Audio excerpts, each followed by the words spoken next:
السلام علیکم ورحمۃ اللہ وبرکاتہ۔ الحمدللہ ہماری سورہ الاعراف کمپلیٹ ہو چکی تجوید کے ساتھ، اس کی تطبیق اور باقاعدہ طور پہ ساتھ ساتھ قواعد کے۔ تو آج انشاءاللہ تعالی ہم لوگ جو اگلی سورہ کا آغاز کریں گے ایک نئے انداز کے ساتھ، سورہ الانفال کا، جو کہ لفظی ترجمے کے ساتھ انشاءاللہ تعالی میں آپ لوگوں کو ساتھ ساتھ یہ بھی سکھاؤں گی، کیونکہ الحمدللہ آپ لوگوں نے باقاعدہ طور پر تجوید، تطبیق اور ساتھ میں اس کے کچھ قواعد بھی سیکھتے گئے۔ تو اب لیکن اس جانب بڑھنے سے پہلے دعا جو سورہ الفاتحہ کی شکل میں ہے، کیوں نہ پہلے میں اس سے آغاز کروں۔ تو لہٰذا میں سب سے پہلے تعوذ پڑھتی ہوں۔ اعوذ باللہ من الشیطان الرجیم۔ جب تم قرآن کو پڑھو تو پناہ طلب کرو، کس سے؟ شیطان مردود سے بچنے کے لیے۔ کیونکہ شیطان جنات میں سے تھا اور اس نے نافرمانی کیا کی تھی؟ انسان کو سجدہ تعظیمی کرنے سے انکار کیا تھا۔ بنیادی طور پر وہ حسد کا شکار انسان سے ہوا تھا، اور اس کی دشمنی کیا تھی انسان کے ساتھ؟ کہ میں انسان کو راہ خدا پر چلنے نہ دوں گا، کیونکہ شیطان چاہتا ہے کہ انسان جس مقصد کے لیے بنایا گیا ہے وہ نہ کر سکے۔ تو پناہ کس لیے مانگنی ہے؟ تاکہ میں اس سے محفوظ ہو کر اللہ کی پناہ میں آ کر اس قرآن کو سمجھ سکوں جس طرح کہ میرا رب چاہتا ہے۔ تو شیطان سے پناہ مانگنا کیوں ضروری ہے؟ کیونکہ وہ ہمارا کھلا دشمن ہے، اور دشمن کے خلاف اپنی حفاظت بہت ضروری ہے۔ بسم اللہ الرحمن الرحیم۔ تسمیہ کیوں ضروری ہے؟ مدد شامل ہو جاتی ہے، نمبر 1۔ کام آسان ہو جاتا ہے، نمبر 2۔ کام میں برکت ہو جاتی ہے، یہ ہے نمبر 3۔ اس بارے میں حدیث بھی ہے کہ آپ صلی اللہ علیہ وآلہ وسلم نے فرمایا، ہر وہ معاملہ جو بسم اللہ کے بغیر شروع ہو تو برکت اٹھا لی جاتی ہے۔ تو اس کا فلسفہ، جواز یا دلیل کیا ملتی ہے؟ کہ قرآن پڑھ لو تو پناہ لے لو شیطان سے، کیونکہ وہ اللہ کی رحمت سے دور ہوا ہے۔ اور اس سلسلے میں آپ لوگ یاد رکھیں، پہلا مرحلہ ہوتا ہے خاموشی، صرف باتوں ہی کی نہیں بلکہ صفحہ پلٹنے کی بھی۔ نمبر 2، غور سے سننا ہے قرآن کو، سیکھنے کے لیے توجہ سے سننا لازمی ہے، سمجھنا۔ نمبر 3، اس کو اچھی طرح سے سمجھنے کے لیے عقل سے کام لینا ضروری ہے۔ اس نے کہ قرآن کی تعلیم دی، تعلیم کے لیے انسان کی تخلیق، قلم، کتاب، کان، دل، حاضر اور حاضر دماغ ہر لحاظ سے پریزنٹ ہو۔ یہ اب آپ پر ہے کہ کتنا آپ بھرتے ہیں اور سمیٹتے ہیں۔ چلتے ہیں ہم سورہ الفاتحہ کی طرف، کہ اس کے بارے میں حدیث ہے کہ آپ صلی اللہ علیہ وآلہ وسلم نے فرمایا کہ اللہ تعالیٰ اس کتاب کے ذریعے کچھ لوگوں کو بلندیاں عطا کرتے ہیں۔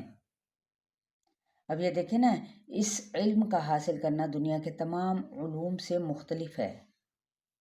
تو یہ تعارف ہے کس کی طرف سے؟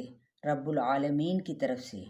کس کے ذریعے سے؟ جبریل امین کی طرف سے، یعنی تمام فرشتوں کے جو سردار ہیں، جو کتاب لے کر اترے تھے اللہ کے اذن سے، آپ صلی اللہ علیہ وآلہ وسلم پر لے کر آتے تھے۔ اور یہ کس نبی پر کتاب اتری؟ خاتم النبیین، تمام انبیاء کے سردار۔ اور جس شہر پر؟ ام القری، جو کہ تمام بستیوں کی ماں، یعنی مکہ۔ کس مہینے میں اترا؟ رمضان، یعنی رمضان، جس کی فضیلت اور برکت تمام پر ممتاز ہے۔ رات کون سی؟ 1000 مہینوں سے افضل رات، 27ویں رمضان، لیلۃ القدر کو۔ کس وقت پر؟ امت مسلمہ پر، یعنی کس امت پر؟ امت مسلمہ پر۔ بسم اللہ الرحمن الرحیم۔ سورہ فاتحہ کے اور بھی بہت سارے نام ہیں۔ فاتحہ عربی میں کھولنے کو کہتے ہیں اور مفتاح چابی کو کہا جاتا ہے۔ اس کا نام جو مزید ہے ام الفرقان، ام الکتاب، الشفاء، القرآن۔ اس کے لیے سب سے بڑا جو جواز ہے اس کام کو کرنے کے لیے کہ یہ میرے اللہ کا حکم ہے، اس لیے مجھے اس کتاب کو سیکھنا ہے۔ بسم اللہ الرحمن الرحیم۔ الحمد، سب تعریف، للہ، اللہ کے لیے ہے، ربی، جو رب ہے، العالمین، تمام جہانوں کا۔ دیکھیں سب تعریف، کسی کی تعریف دراصل کس کی ہے؟ ہا میم دال، اللہ ہی کی تعریف ہے۔ جو رب ہے، یہ رب کے معنی پرورش کرنے والا۔ عورت کو بھی عربی میں رب البیت کہا گیا ہے۔ اور العالمین، تمام جہانوں کا، یعنی دنیا اور آخرت، دو جہاں اس سے مراد ہیں۔ الرحمن، جو بہت مہربان، الرحیم، بار بار رحم فرمانے والا ہے، بار بار یعنی تسلسل سے رحم فرمانے والا۔ مالکی، مالک ہے، بادشاہ کو کہا جاتا ہے۔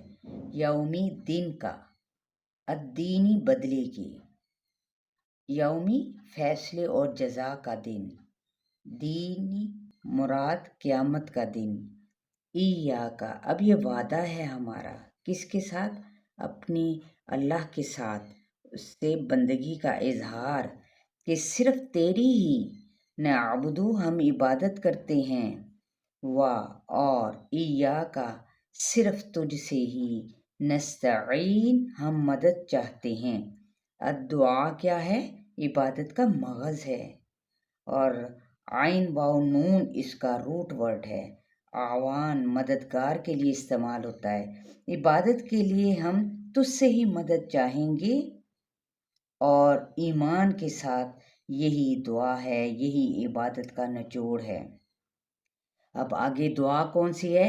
اہدنا، دکھا ہم کو، ہا دال یا، مطلب کہ بغیر دعا مانگی نہیں جاتی، یہ آپ لوگ سبھی جانتے ہیں، لیکن سب سے پہلی ضرورت کیا ہے؟ الصراط، راستہ، المستقیم، سیدھا، یعنی دین اسلام کا راستہ، صحیح راستہ، منزل پر پہنچانا، المستقیم، سیدھا، جو تجھ سے ملائے۔ دعاؤں میں سب سے زیادہ ہدایت کی دعا یہی بہترین دعا ہے۔ صراط، راستہ، الذین، اب کن لوگوں کا؟ ان لوگوں کا، انعمت، انعام کیا تو نے، علیہم، اوپر ان کے، یعنی جن سے تو راضی ہو گیا، تیری پسند کے کام کرنے والے۔ تو یہ انعام یافتہ کون لوگ تھے؟ انبیاء اکرام، صدیقین، مراد صحابہ اکرام، صالحین، نیک لوگ جو سارے زمانوں میں آتے رہے ہیں، شہداء، جو اللہ کی رضا کی خاطر جانیں قربان کرنے والے ہیں۔ تو اس راستے کی نشانی کیا ہے؟ انعام یافتہ لوگوں کا لائف سٹائل، اسلامی طریقہ زندگی، غیری، نہ کہ ان لوگوں کا، المغضوبی، غضب کیا گیا، یعنی جن سے تو غضبناک ہوا، علیہم، اوپر ان کے، ولا، اور نہ، الضالین، ان لوگوں کا جو گمراہ ہیں، یعنی کیا ہے؟ گمراہ لوگوں کے راستے پر نہیں چلنا۔ نصارہ گمراہ تھے، انہوں نے نبی صلی اللہ علیہ وآلہ وسلم اور اللہ کی باتوں کو چھوڑ کر دوسری باتوں میں وہ لگ گئے۔ تو اسی طرح آگے کیا کہا جاتا ہے؟ آمین،